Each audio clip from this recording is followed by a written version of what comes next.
ٹھیک ہے نا جی. اب پہلی بات انہوں نے جو کی, انہوں نے کہا بھی بات یہ ہے, ڈاکو چونکہ اب یہ نہیں رہا, لہٰذا ہمارے ڈاکے کے مال میں اب اس کا حصہ بھی نہیں ہے. ٹھیک ہے, اچھا یہ بتاؤ برا ہوا اچھا ہوا؟ تمہارے سے پوچھ رہا ہوں بھائی. بات یہ اچھا کیا ہوا کہ اللہ تعالیٰ نے رزق حرام سے بھی اس کو بچا لیا. اس کا کرم دیکھو, رزق حرام سے اس کو بچا لیا. وہ خود ہی کہہ رہے ہیں بھائی ہم نہیں حصہ دیتے. یہ تو کب کہے گا میں نہیں لیتا, پہلے ہی بند کر دیا اللہ نے وہ حرام کا راستہ. جو اللہ کا ہو جائے تو پھر اللہ تعالیٰ اس کے لیے حلال کے راستے کھولتا ہے, حرام کے راستے بند کر دیتا ہے. تو اب جناب کہتے ہیں جی ہم تو اپنے 8 حصے کریں گے, تجھے حصہ نہیں ملے گا, اب تیرے بچے بھوکے مریں گے, فلاں یہ وہ. کہنے لگا میں محنت مزدوری کر کے کما لوں گا لیکن میں ڈاکے نہیں ماروں گا. اور اب جناب اس نے کیا کیا, جب مرشد کا پکا عاشق ہو گیا, ٹھیک ہے جی, دوبارہ گیا حضرت کے پاس. کہتا جی آپ کو پتا تو ہے ہم کون لوگ ہیں, آپ سے کیا چھپا ہوا ہے؟ اتقوا فراست المومن فإنہ ینظر بنور اللہ. مومن کی فراست سے ڈرو, وہ اللہ کے نور سے دیکھتا ہے.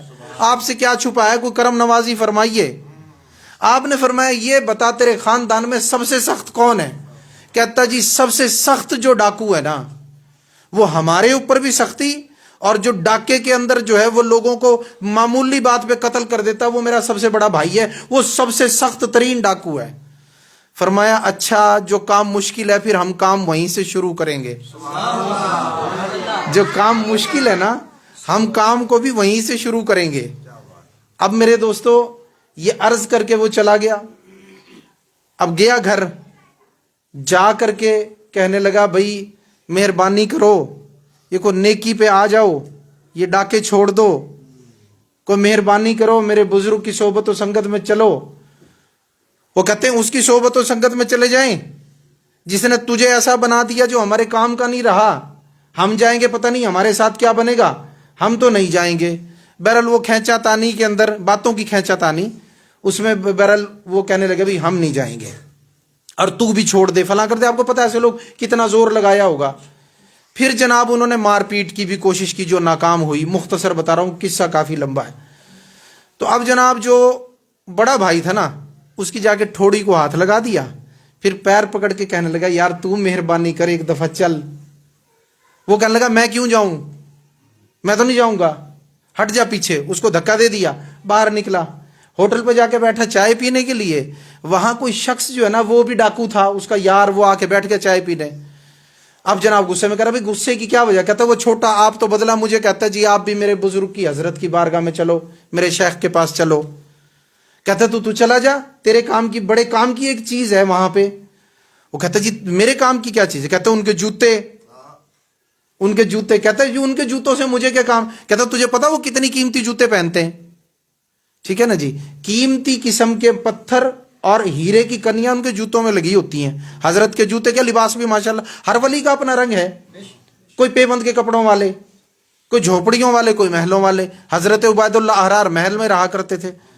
تو یہ بزرگوں کی قسمیں ہیں, ان پر اعتراض نہیں کرنا چاہیے. تو قیمتی کپڑے اور جناب قیمتی جوتے. اس وقت میں مطلب آپ کے جوتوں کی ایک بھاری قیمت ہوتی تھی, جب روپیوں کا دور تھا, ہزاروں یا لاکھوں کا دور نہیں تھا. تو اس کو کہا تو جا نا, تو وہ تجھے بلا رہا ہے, تو جا اور جا کے وہاں سے جوتے اٹھا لا. جب تو آئے گا نا بیچے گا, تجھے پتا چلے گا ان کے جوتوں کی قیمت کتنی ہے. اب جناب جو ہے گھر گیا, جا کے کہنے لگا تھوڑی دیر پہلے تو کہہ رہا تھا مرشد کی بارگاہ میں لے چلو. کہنے لگا جی بالکل میں کہہ رہا تھا. کہتا پھر مجھے لے چل. کہتا بھائی اس تبدیلی کی وجہ, کہتا اس کو چھوڑ, مجھے لے چل. اب دیکھو نا بھائی, عادی مجرم تو عادی ہوتا ہے نا, اس نے اپنا کام, وہ اپنے کام کو چل پڑا, یا وہ اپنے کام کو چلا. یہ عرض کرتے چلا مرشد کریم مہربانی فرمانا, لے کے آ رہا ہوں, بہت سخت آدمی ہے. اب حضرت کی بارگاہ میں لے گیا لاڑکانہ شریف. نماز کا وقت ہونے والا تھا, اللہ جانے وہ فجر کی نماز تھی, زور کی, عصر کی, بر کوئی بھی نماز کا وقت تھا. نماز سے پہلے جو ہے نا فقراء جو تھے حضرت پیر میٹھا رحمۃ اللہ علیہ کے, ان کا طریقہ کار کیا ہوتا تھا, حضرت صاحب کے نماز کے لیے تشریف لانے سے پہلے وہ دروازے سے لے کر مسجد تک نا 2 لائنیں بنا کے کھڑے ہو جاتے تھے استقبال کے لیے, اور وہ ان کی منقبتیں پڑھنا شروع ہو جاتے تھے. ان کی یعنی شان کو شعروں کی صورت میں بیان کرنا شروع ہو جاتے تھے. اب وہ منقبتیں پڑھ رہے تھے, اس نے جا کے دیکھا بھئی ہزار فقراء تو استقبال کے لیے کھڑے ہیں اور بہت سارے لوگ ابھی بیٹھے ہیں نماز کے انتظار میں. تو وہ جناب جو تھا جا کے ان لوگوں کے بیچ میں کھڑا ہو گیا. اب اس کا اپنا مقصد تھا، وہ کوئی فیض تو نہیں نہ لینے آیا تھا، لیکن اب آپ نے کیا فرمایا تھا؟ بھی کام جہاں سے مشکل ہے اس کو وہیں سے، یاد ہے بھائی، وہیں سے شروع کریں گے۔ تو اب جناب وہ جا کے لائن میں کھڑا ہو گیا۔ اب یہ جو فقیر آدمی تھا، یہ جناب جا کے نا جہاں شروع میں دروازے کے پاس لوگ کھڑے تھے، ان سے تھوڑی جگہ بنا کے نا عین دروازے کے پاس کھڑا ہو گیا۔ حضرت جیسے دروازے سے نکلیں گے، یہ لائن ہے جو مسجد تک بنی ہوئی ہیں، اس میں حضور کو میں اشارہ کر دوں گا، جی فلاں بندہ ہے کو نظر کر دو، ٹھیک ہے نا جی۔ اب جناب یہ جا کے وہاں کھڑا ہو گیا۔ بس چند ہی لمحے گزرے، حضرت پیر مٹھا رحمۃ اللہ علیہ عبد الغفار نقشبندی آپ تشریف لائے۔ جیسے ہی دروازے سے باہر نکلے تو جناب ادھر دائیں طرف آپ نے سب سے پہلے اسی فقیر کو مسکرا کے دیکھا۔ جب مسکرا کے دیکھا نا تو آگے بڑھا، ہاتھ باندھ کے کہنے لگا، حضور مہربانی فرماؤ، وہ جو سب سے سخت بندہ ہے، میرا سب سے بڑا بھائی، اس کو میں لے آیا ہوں۔ تو حضور کھڑا ہے لائن میں، تو مہربانی فرمائیں، وہ کھڑا ہے، ایسے کر کے نا اس کی طرف اشارہ کیا، بھائی حضور وہ جو فلاں رنگ کے کپڑے پہنے، فلاں اولیا، وہ کھڑا ہے حضور۔ اب آپ خرامہ آہستہ آہستہ چلتے ہوئے آپ جناب اس کے قریب تشریف لے گئے، اور قریب تشریف لے جا کے نا اس کی نظروں میں نظریں ملا کے، نظروں میں نظریں ڈال کے، نظروں میں نظریں ملا کے مسکرا کے یوں اس کو دیکھا۔ جب آپ نے ایسے مسکرا کے اس کی نظروں میں نظریں ملا کے دیکھا، ایک تجلی جو ڈالی فیض کی، وہیں پہ ہوا جذبے کی کیفیت، جس کو آپ وجد کہتے ہیں، جذبے کی کیفیت، اور دھڑام سے نیچے گرا اور آواز آ رہی تھی، اللہ اللہ اللہ اللہ اللہ اللہ اللہ اللہ کی آوازیں آ رہی تھی، اور مٹی کے ساتھ لوٹ پوٹ ہو گیا۔ لوگ نماز پڑھنے کے لیے چلے گئے، لیکن اس کا جذبہ بھی چل رہا تھا۔ میرے دوستوں، کہیں نماز کے درمیان تک میں جا کے وہ جذبہ اس کا ختم ہوا، اور اس کے بعد میں جناب اٹھا، جب ہوش آیا نا دیکھا 2 رکعتیں نکل گئی ہیں۔ اب 2 رکعتوں کا نقصان نظر آ رہا ہے، نظر جو پڑ گئی، قلب ہو گیا منقلب، جو موضوع چل رہا ہے ہمارا، اور جناب جو ہے اس پہ آ گیا محبت کا پتھر۔ اب کہاں سے الٹ پلٹ ہو، اب تو جس رخ رکھا اسی رخ رہا۔ فٹافٹ بھاگ کے، وضو تو آتا تھا نا بھائی، وضو کیا اور جا کے جناب صف میں نماز کے لیے مل گیا۔ اب وہاں تو سارے نماز کے لیے آئے ہوتے نا، ہمارے والی بات تو نہیں تھی رکعت 1 فوت ہو گئی 2 فوت ہو گئی، تو وہ سارے کے سارے جو ہے وہ نماز پڑھ کے بیٹھ گئے۔ ہزاروں کی جماعت نماز پڑھ رہی تھی، حضور نے نماز پڑھ کے سب سے اخیر میں کھڑا تھا، ایک ہی کھڑا نا جس کی 2 رکعتیں رہ گئی، حضور نے مسکرا کے دیکھا، اللہ اکبر۔ جب نماز پڑھ لی فرمایا، فقیرو رستہ ڈیوو اکو اگا آون ڈیوو، رستہ جناب دلوایا، حضور نے آگے آ گیا۔ فرمایا سنا تیری کیا کیفیت ہے؟ عرض کرتا حضور میں نے دنیا پہ کتنا ظلم کیا، حضور لوگوں کو مارا، لوگوں کے مال لوٹے، حضور میرے پاس جو کچھ بھی ہے نا، جو بندے مجھے معلوم ہوں گے میں ان کو وہ مال واپس کروں گا، حضور مجھے توبہ کرائیں، میں آئندہ کے بعد ڈاکے نہیں ماروں گا۔ اللہ اکبر۔ تو بدلنے والوں نے بدل دیا میرے دوستو، اور وہ جو سب سے سخت تھا نا، جب بدلا نا تو واپس گھر پہنچا، سب سے پہلے ڈنڈا اٹھایا، لمبی ڈانگ، سارے چلو نماز پہ، سارے چلو نماز پہ، ڈاکے چوریے بند، ریڑھی لگا لیں گے فروٹ کی، ڈاکے نہیں ماریں گے۔ جتنا مال کمایا، جو کچھ لوگ موجود ہیں جو معلوم ہے، ان کو جا کے واپسی کیا، اور جناب معافیاں مانگی، اور اللہ سے معافی کا خواستگار ہوا میرے دوستو۔ تو یہ بدلنے والے ایسے بدلتے ہیں۔ تو اس دور کے اندر سچے اللہ والوں کی صحبت و سنگت یہ بہت ضروری ہے۔ سچے کی نشانی کیا ہے جو آپ کو پہچان میں آ جائے؟ سچے کی نشانی یہ ہے کہ اس کا سوال آپ سے روپے اور پیسے کے لیے نہیں ہوگا، مجھے پیسے دو، نذرانہ دو، فلاں کرو، اس چیز پہ مقصد نہیں ہوگا۔ وہ آپ سے جو سچا ہوگا نا، وہ کہے گا بھائی نماز پڑھو، بھائی شریعت پہ عمل کرو، بھائی دل میں ذکر قلبی کرو، ہر وقت اللہ اللہ کیا کرو، بھائی اللہ تعالیٰ کی تابع داری کرو، حضور سے محبت کرو، اس کی باتیں یہ ہوں گی۔ اگر کوئی ایسا میسر آ جائے تو کبھی اس کا دامن نہ چھوڑنا میرے دوستو۔ اس حدیث پاک کو میں نے سمجھانے کی کوشش کی، اللہ تبارک و تعالیٰ سے دعا ہے ہمیں اس پر عمل کرنے کی توفیق عطا فرمائے۔ وما علینا الا البلاغ المبین۔